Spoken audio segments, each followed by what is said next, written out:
This is American Government, Monday, August 24th, 2020.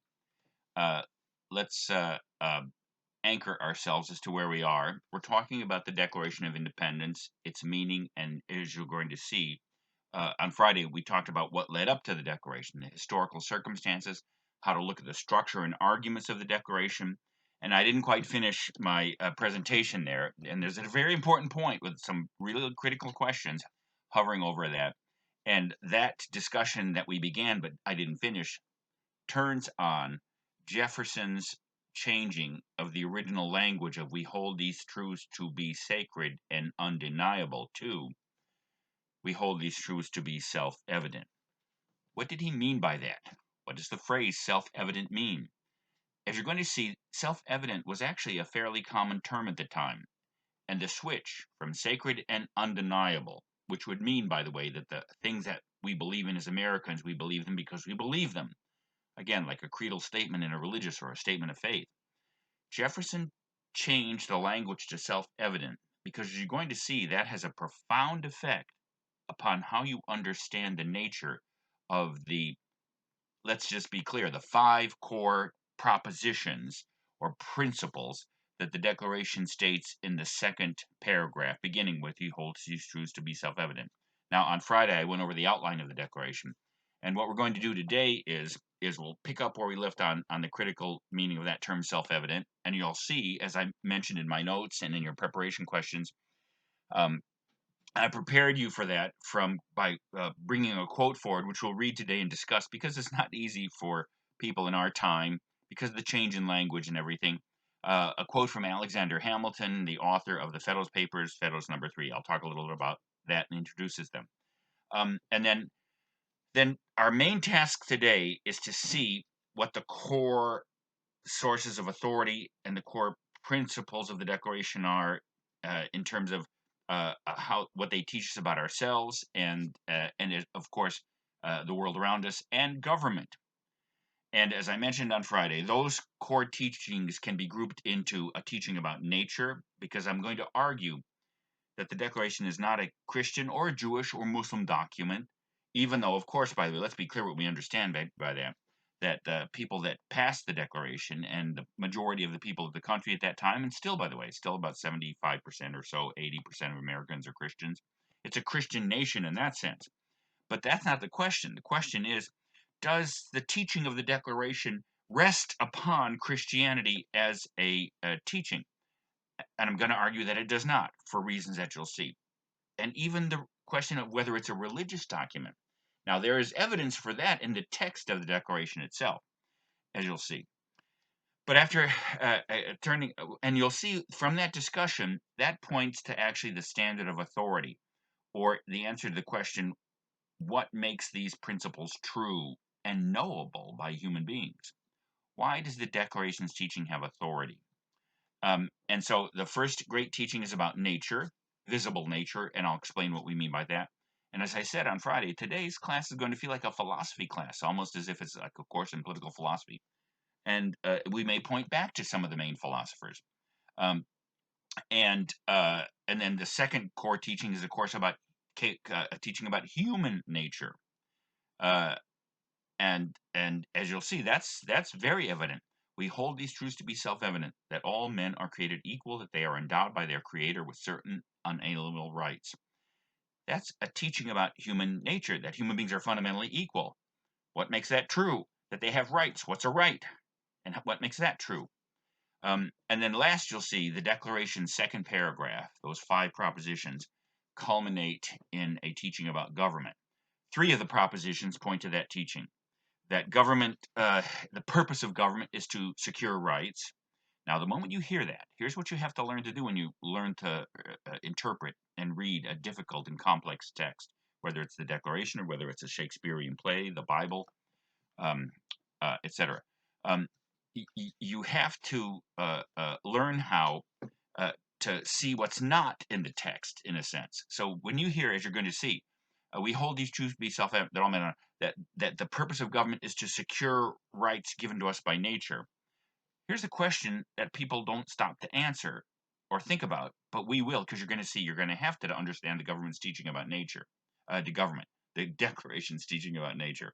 And that is, so government exists to secure our rights. We invent government as a tool to secure our rights. So here's the question. Well, why are our rights insecure? If nature grants us rights, why doesn't nature put us in a condition where our rights are secure, where human beings have to invent government to render those rights secure? As you're going to see, that answer is complex. And that complex answer leads to why many different Americans have very different answers as to what government should or shouldn't be doing, all the way from libertarians to even in our contemporary politics, those people who advocate a form of democratic socialism. All those answers are rooted in this question, why are our rights insecure? So, as I said, the 5 propositions, equality, rights, and then 3 of those propositions in the second paragraph point to the core teaching about government. And as I already said, the first one, that the purpose of government is to secure rights. The second teaching is that government derives its just powers from the consent of the governed. Again, you have to listen to what the language isn't saying. If government can exercise just power, obviously it is also capable of exercising unjust power. And the Declaration has already erected a standard for you.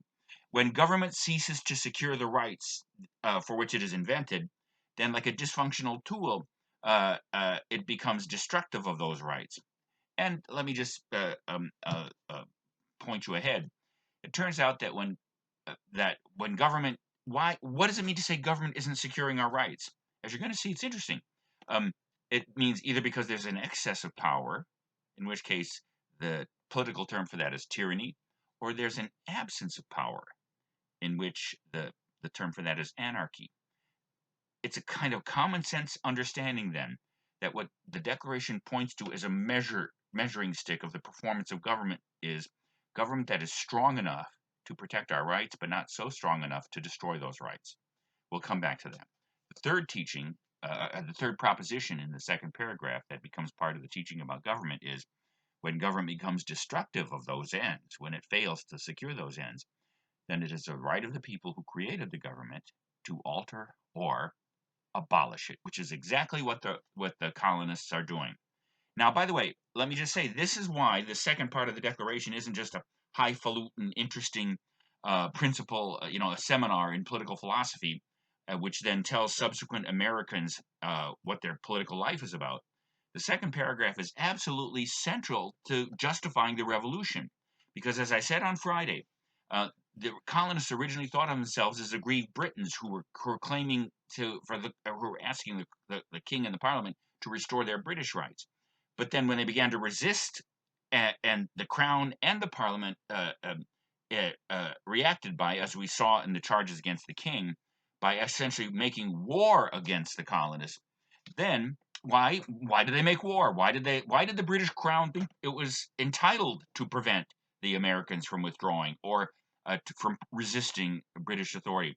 Because of the divine right of kings.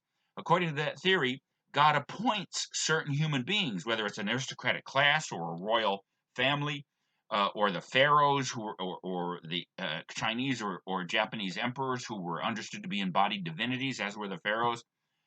Certain human beings are appointed by God and derive their authority to rule by God. The Declaration is absolutely necessary to justify the revolution, because what it says is this: I'm sorry, the king has no inherent divine or natural right to rule over us. All legitimate government power comes from us. And when we think the government that we've created, no matter what myth or story may tell you, we have the right to alter and abolish. So remember, the principles in the second paragraph are central to all subsequent American life, as we'll see. Both Lincoln and Douglas debated this, and you'll see that my professor Martin Diamond explains how American life, political life, flows from the Declaration. And then President Obama in his inaugural address, and Kurt Vonnegut. All these great commentators on the Declaration say that whatever it means to be an American and whatever American politics is about stems from this document. So that's what I hope to show on Wednesday and, of course, in subsequent weeks. Let me just say, by the way, that about PRQs, preparation and review questions. I want to give you, I've tried to give you examples, and when we turn to the Constitution, I actually passed out the PRQs on the Constitution and gave you examples. But let me make sure that you understand. When you're passing through them on the way preparing for class for the first time, it's okay to be skimpy or incomplete. Your main thing is to get a sense of what I'm asking you to extract from the readings in preparation for our discussion of it. After our discussion in class, you should have a fuller answer. Now, not everything I say in class is going to address every one of those questions. But generally speaking, I would say that what I'm trying to do in class is explain the material that those questions prepare you for. Let me give you an example, and therefore what constitutes a solid answer. The 15th PRQ on the Declaration is, and this is what we're going to address right off. I didn't get to fully on Friday, and we'll talk about today. How many times is God mentioned or referred to in the Declaration? Is the Declaration a religious document? Is it a Christian document? Now, you might be, first of all, there is simply an informational answer to that question. If you had read the Declaration with conscientiousness, you know the answer to that, and I'm going to give you the answer right now, is 4. What are the 4 times? In the first paragraph, in the second action or verb, assuming among the powers of the earth a separate and equal status to which the laws of nature and nature's God. That's the first. The second one, we hold these truths to be self-evident that all men are created and they are endowed by their creator in the second paragraph. And in the in the fifth and last, the conclusion, how we are justified in assuming independence and sovereignty. The 2 references are appealing to the supreme judge of the world and with a firm reliance upon the protection of divine providence. So God is mentioned. Now, as you're going to see, so that's the bare answer. So when it says how many times, a correct answer is 4, but that's a minimal answer. That's a solid C- answer. A B answer would be mentioning those 4 times. What would an A preparation PRQ answer be? Like on your test, you should be able to explain where those are in the Declaration, and then as you'll see, the other 2 questions are quite thoughtful, or thought-provoking, I should say. Is the Declaration a religious document? Is it a Christian document? You may agree or disagree with the interpretation I'm going to put on them, but a full answer to that question would be to explain the number, the places, and the actual mentions, and the significance of the question. That's an A answer for a PRQ. So your eventual aim is to be pretty reflective. Now, as I mentioned before, some of the preparation review questions are pretty informational. In the Constitution questions, what are the qualifications for office? 25 years for a representative, 30 for a senator, 35 for the president, natural born, etc. And no qualifications for the judges, which some people would argue our judiciary has lived up to. I'm just kidding about them. But those are informational answers, a lot of information, but some answers ask you to be thoughtful, to dig deep. I'm trying to teach you how to read these texts with care and attention, and not just the Declaration, but all the materials in the class, the Constitution, etc., etc. So, with that in mind, let's turn to our notes from the day, which actually, the notes for today, I replicated the last part of the notes from Friday, so you don't have to go shift back and find those. You can just start fresh from what I provide you. So, what is the meaning of the term self-evident truth? Now, again, we're going to read a lot of the Federalist Papers, but just to orient you, and Wilson in Chapter 2 talks about these. So if you've already read the rest of the chapter, you know that when the Constitution was created by the Convention of 1787, the Constitutional Convention, or the Federal Convention, as it's sometimes called, then the Constitution, the proposed Constitution, was finished on September 17th, 1787, and then it was sent to Congress, the Continental Congress, under the Articles, and then sent out to the states. And we will discuss the ratification procedure in Article 7 of the Constitution. But it was sent out to the states, and then by late 1787, Delaware and then Pennsylvania rapidly ratified the Constitution. And then North Carolina, though they rescinded it, and then it got stuck in New York. Now, as I mentioned when we were talking about the colonies, 2 of the colonies states were central to the independence, central to the Articles, central to the Constitution. Those were New York and Virginia. Because of their population, their wealth, their commercial activity, and their geographic centrality. New York links the New England states to the Middle Atlantic states. Virginia links the Middle Atlantic states. So it's clear that without those two states, the Constitution would not have succeeded in holding America together. It would have been, obviously, we would have had a very different country. Now, so it got stuck in New York because, and that's where Alexander Hamilton was from, and he was not only a member of the convention, but as you're going to see, he organized the effort to defend and explain the Constitution so that it would be and generous support for its ratification conventions.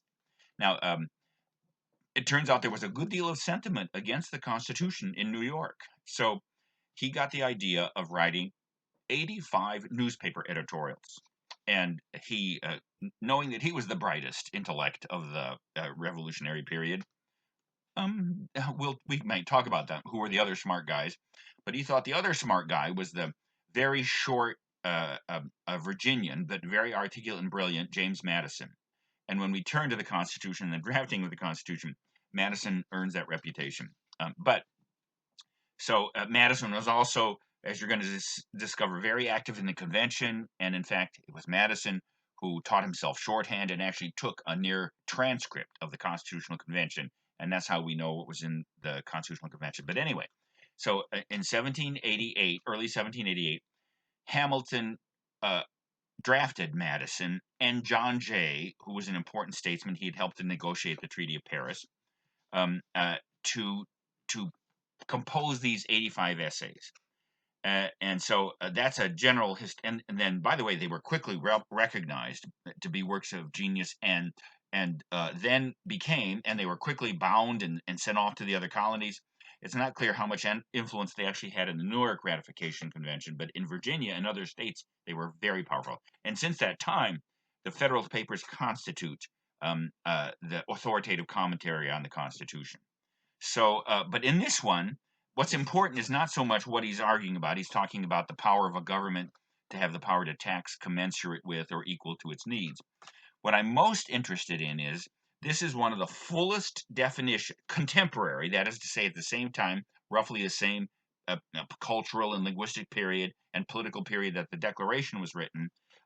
This is probably the fullest and clearest explanation of what a self-evident truth is.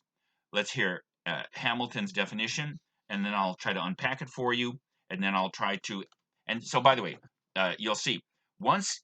Here's what I'm aiming at in this discussion. Once you see what a self-evident truth is, if Jefferson and the authors of the Declaration are true to their promise, then you should come to see why the principles of the Declaration are true in a self-evident way.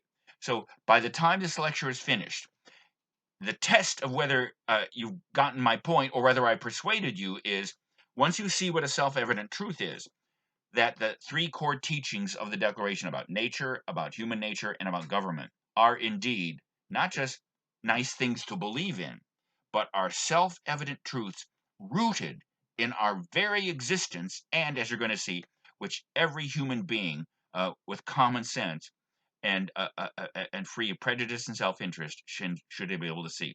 That's the test of this discussion, whether you come to see how and why the Declaration's teachings are self-evident truth. True then, true now, true forever. Remember, the authors of the Declaration, the founders, were not what we might today call cultural relativists. Yes, it's true that we all have a truth. That's what existentialism and popular culture tells us. What's true for you is not true for you. What's true for Nazi Germany is not true for America, or whatever. But the framers thought that our core principles weren't just things that Americans believed in. They believed that in some ways these were principles that had been discovered and were universally true about human beings and human nature, just as mathematical propositions are true, but only certain mathematical propositions. So let's dig into Hamilton. So here's what Hamilton says. In disquisitions, now, by the way, disquisition was a fancy term for essay. In disquisitions of every kind, there are certain primary truths upon which all subsequent reasonings must depend. These contain, listen carefully, an internal evidence an internal evidence which, antecedent to all reflection or combination, commands the assent of the mind. Again, let me unpack some of the language. Antecedent means prior to or before you actually. Now, that's so antecedent means prior or before. All reflection or combination. Combination is a kind of a period term for complex mental thinking, complex reasoning. Um, so, so he's saying certain primary truths contain within them their own persuasiveness before you even have to invest a lot of combination and thinking and rational discourse or argument.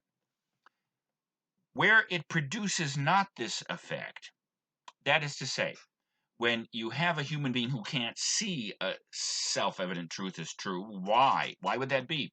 If a truth is self-evident, shouldn't all human beings be able to see it? Well, listen to what Hamilton says. Where it produces not this effect, it must proceed either from some defect or disorder in the organs of perception, or from the interest of some strong passion, interest, or prejudice. Now, he explains a human mind might be, its capacity to see a self-evident truth might be obscured or blurred or even shut off by two states of mind.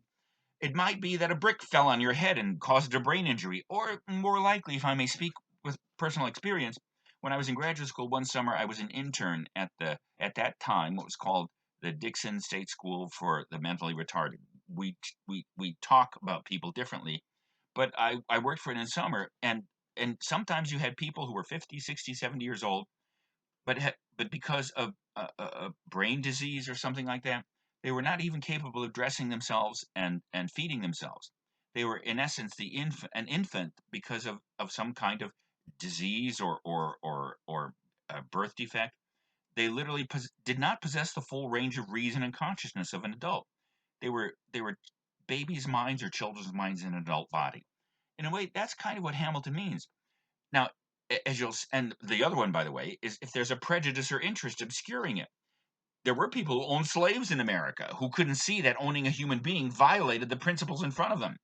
And by the way, they didn't think the principles were so self-evident that the moment that King George III suddenly opened the letter that containing the Declaration, which evidently got to him about 3 or 4 weeks later, and said, "Why? I never saw it that way before. They're absolutely right." Obviously, human culture and prejudice and self-interest might actually blind you to a truth that's in front of your nose. I don't think that's actually so impossible. So even though they thought the truth of the Declaration could be grasped, and this might help you more. Um, uh, Let me use my two examples that I sent out in the email on Friday, and let me finish the quote, and you'll see why. So he goes on to say, of this nature of self-evident truths, are the maxims or principles in geometry that, quote, the whole is greater than the part, or things equal to the same are equal to one another. Two straight lines cannot enclose a space, etc. Of those same nature are those other maxims in ethics and politics, that there cannot be an effect without a cause, that means ought to be proportional to the end, etc. So, what Hamilton is saying is that in the mathematical sciences, there are truths that are so obvious that you don't, in other words, and this is probably true, if you think like in geometry, the definition of a point, and then the definition of a line. What's a line? A series of points. Then a definition of a plane, and so forth. These are built up from simple things that your mind grasps from observation and some reasoning. Let me give, I think, so by the way, self-evident truths come from mathematics or geometry. And so the Declaration is claiming that certain statements about human beings and human nature and government are as self-evidently true as certain mathematical propositions. Like what? And so in the email that I sent out, I said, here are two mathematical propositions, and I asked you if you recognize them. On one of them, I'm sure you did. That was 2 + 2 = 4. The other one was, of course, the quadratic formula for solving quadratic equations of three variables.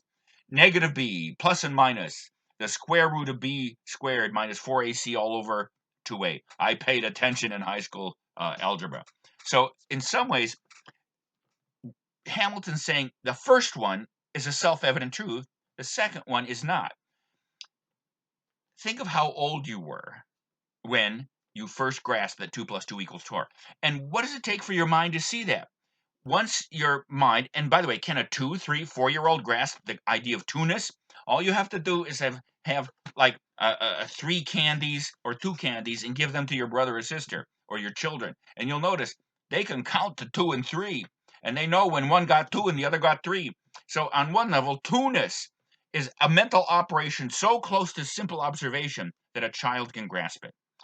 Plus, when you take 2 pieces of candy and put them with 2, fourness is something a child can grasp. So if it helps you to say that a self-evident truth is a truth, a principle, yes, by reason and observation, but on such a simple level that the moment your mind sees the elements, it grasps the conclusion, then 2 plus 2 equals 4 is a self-evident truth.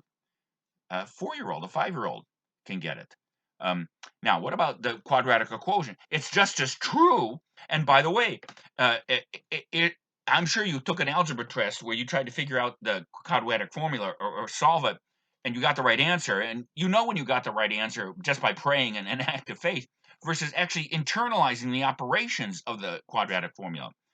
But the quadratic formula is so complex, it's at the end of a chain of complex combination of reasonings. It's a truth, it's a mathematical truth, but it's not a self-evident truth. So here's then the test of the Declaration's teaching. Once you understand what its teachings are, you yourself can decide if those truths about nature, human beings, and government are as self-evidently rational and graspable by any human mind, even a child's mind, that has not been obscured by defect or prejudice or passion. That's the test of the Declaration's principles. Now, how does that then lead to this great question that I ended with on Friday? Is the Declaration a Christian, Jewish, or Muslim or Hindu? Is it a religious document? Um, and and first, you could ask the good question: how would you know that? So, if you're following in the notes, this is at the bottom of the first page. How would one know? Now, other than the fact that the people who drafted it, some people question whether Jefferson was a full Christian. He came out with a revised version of the New Testament in which all of the moral principles of Jesus were reduced to rational propositions without any help by revelation or miracle. But and some people said that call that deism. That's an interesting phrase, and that Franklin was perhaps a deist, perhaps. But there's no question that the vast majority of Americans were believing Christians of some denominational identification. There's no question that most of the people in Congress at that time, and some of the reasons, the mentions of God, were put in because of clearly an attempt to bring Christian piety, biblical piety, into the drafting of the Declaration. But But the question is not whether the people who drafted the Declaration and accepted it, or the nation who still abides by it, are Christians. That's obvious. The question is, are the principles of the Declaration themselves Christian principles or Jewish, etc.? And then, as you'll see, even religious. So, how would one know if something is a Christian teaching? I propose 3 possible answers to that. 1, does the Declaration or any text that asserts something about human beings rest the authority of its claims on the sacred text of that tradition? Now, if it were a Christian document, it would have to either be the Bible, the Old Testament, what Christians call the Old Testament, or the New Testament.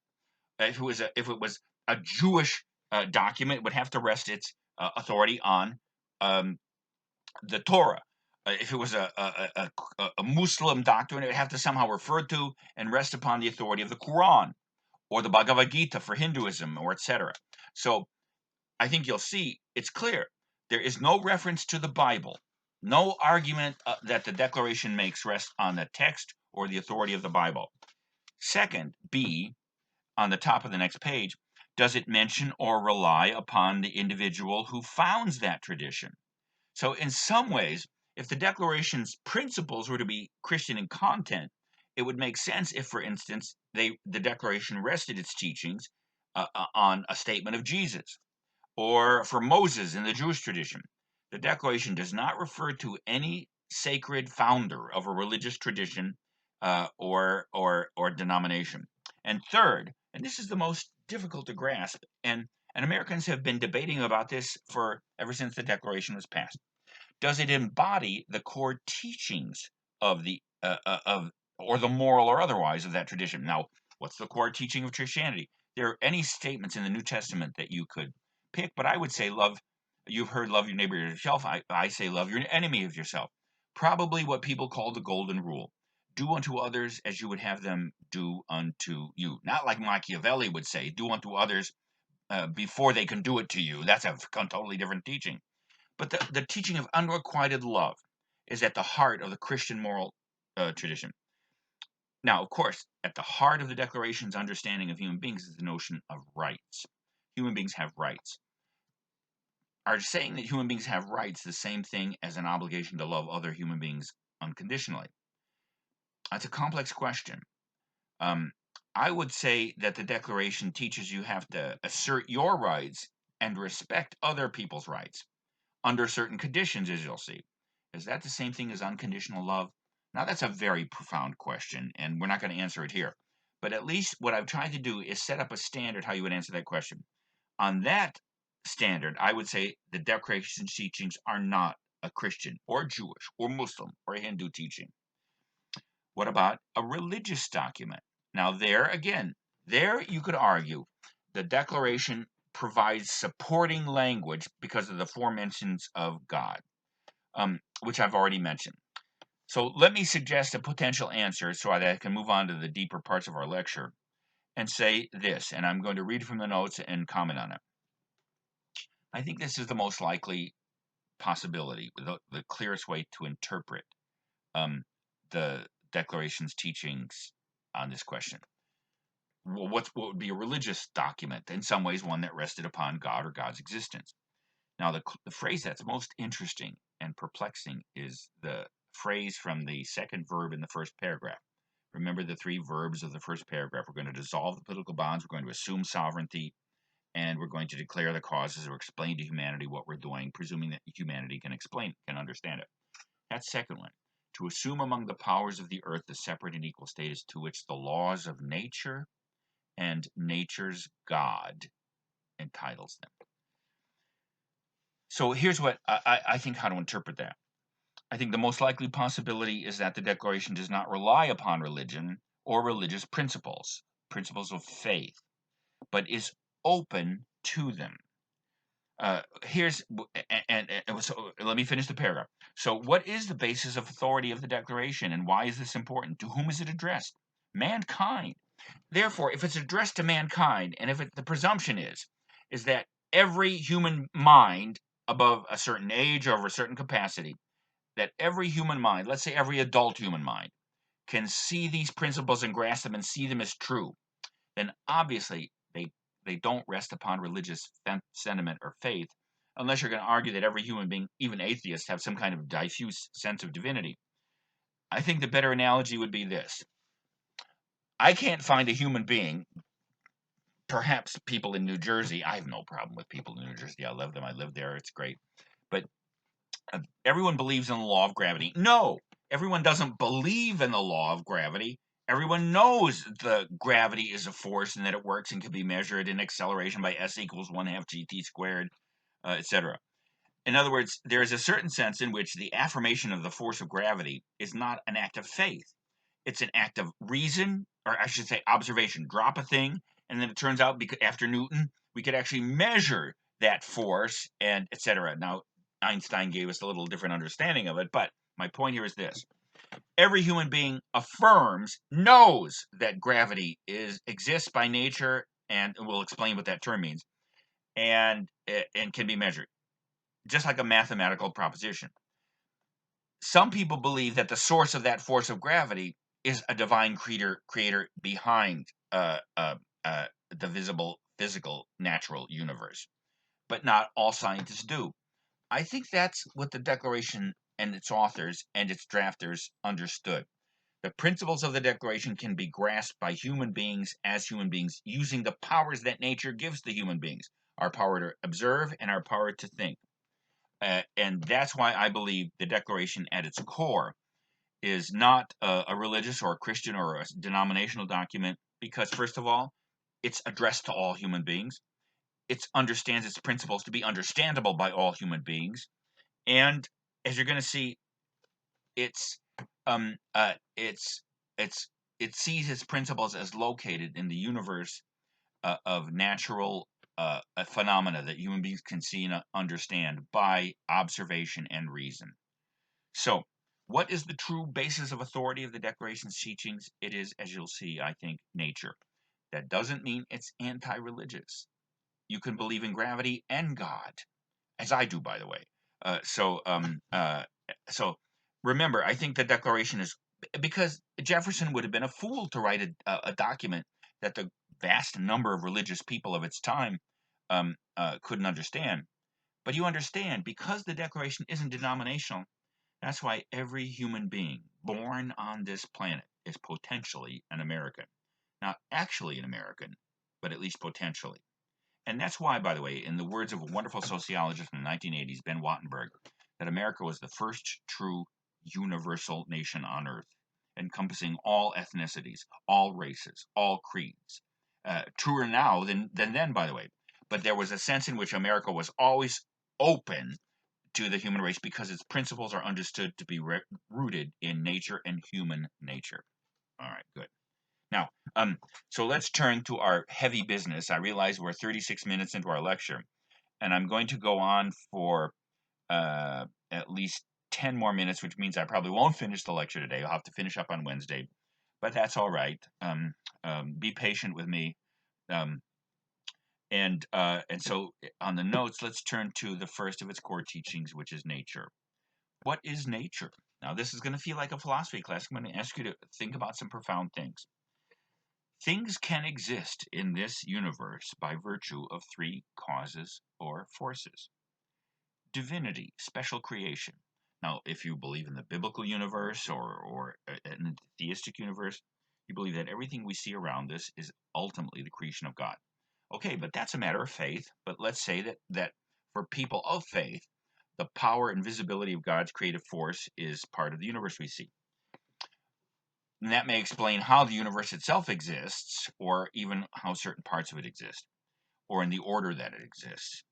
Now, but the other two forces are clearly observable and understandable by all human beings. One is by art or technology. Art comes from the Latin word ars, artis, meaning art or things made by human making. Um, Techne is the Greek word for art, from where our words technical, technology come. In other words, we know that some things exist in the world because human art or science made them. Tables, cell phones. Um, so those you don't like go to a table field and like pick a table from a table tree. Um, uh, and of course, that leaves one other force, and that's nature. Now, I'm going to give you a bit of etymology. Um, Nature are the things that are born or grow in the world. And the reason I use those two words are actually for the etymology of the term nature. If you look down to the bottom of the page, here is the etymology, the word source. It's a Latin word. Uh, Latin is if you like grammar, here's what it is. Natura is the Latin word. It's the past neuter plural participle of the word natus. And natus is the past participle or the passive participle of the verb nascor, not the name of the car thing, the museum in Charlotte where you can go and hear loud noises as these cars drive around in a circle. That's NASCAR, nascor, to be born. So literally, a natus is a born thing, a thing that comes into the world by birth. And natura means the things that exist in the world by a process of birth.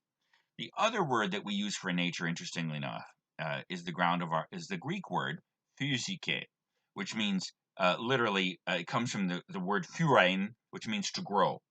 So, what is a natural thing? A natural thing is a thing that exists in the world not by human invention, art, or science, but because it has been grown as part of the visible universe, or is born or grows. So in some ways, and by the way, you recognize these words like in natal, nativity. Um, so natal physics and so growth and birth. Now again, when you have an acorn and you put it in the ground, you don't have to like read it instructions. You don't have to tell it. It naturally grows into the thing that its natural composition has packed into it. So what does this mean in terms of the Declaration's teaching? For the Declaration, the authors of the Declaration, Jefferson and the drafters, its truths were true, universally true, and therefore not relative to a particular culture or society. They thought that these principles could be the basis of a universal standard of right and wrong. This is critical because, again, we live in a time where, because of philosophic influences and other things, we believe there's no such thing as a universal truth. The Declaration's teaching by its drafters and its ratifiers understood that certain things about human beings were true for all human beings under all circumstances. Now, what that human teaching is, we still have to see, and and so let me just give a vast definition of what nature is. Nature is that part of the visible universe which does not owe its existence to human action. Since humans did not create it, it obviously precedes or undergirds all human society and culture. I'll finish with this because I want to keep within a certain time frame, and I realize I didn't get to the two other core principles. We'll just have to do that on Wednesday. So if I fall behind in my lecture a little bit, don't worry. We have all semester. We'll just like have a pajama party and just spend all night talking about these things. But um, but um, uh, but obviously there are stars, there are trees, and those are far older than human things. Now, when you start studying human things, you know that certain groups of human beings have certain ways of configuring their lives different from others.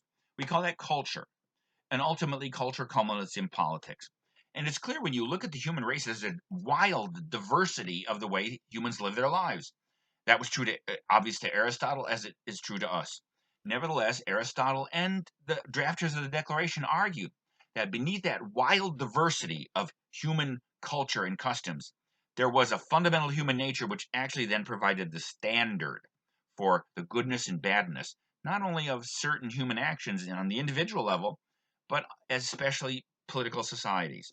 Now, here's the really big point in my notes, that the Declaration holds that its truths are self evidently true, meaning they are visible and graspable to any minimally reasonable human being mind not destroyed by defect or corrupted by passion or prejudice.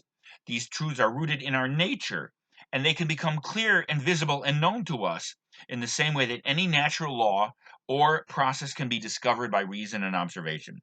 Um, and if you think about it, the way that nature becomes visible to us through observation and reasoning is broadly called science. So you could almost say that in some ways the Declaration's truths are scientific. They are rooted in our nature. They can be known to us by simple human reason, unobscured by defect or passion. So clear and obvious and self evident that a child can grasp them. Now, um, we still have yet to discover how what the Declaration's teachings on human nature and and government are. Now, I'll just prep you for the discussion on Wednesday, and perhaps we'll just stick with these notes. But as you're going to see, the Declaration does teach there is a visible, knowable human nature. And what are the two primary truths you learn about human beings when you consider as human beings as nature makes them? You discover one, that they are in the decisive respect equal, and two, that they have rights. So what we'll do on Wednesday is, I don't mind going slowly through this material. It's so fundamental, so important to understanding every subsequent American conflict over politics and rights. And it's so important to understanding the foundational principles of the country. I don't mind taking some extra time to do this. So what we'll start with on Wednesday is, what does it mean? How is it self-evidently true that human beings are equal? Because the immediate evidence of our experience is that they're not equal, as you'll see. But yet, and what does it mean to say they have rights? That's what we'll begin on Wednesday. And by the time I'm done with this discussion, I hope to show that when you understand these things, you will see them not only as the teaching of the Declaration, but as self-evident truths rooted in our very human existence. And that's what we'll start on Wednesday.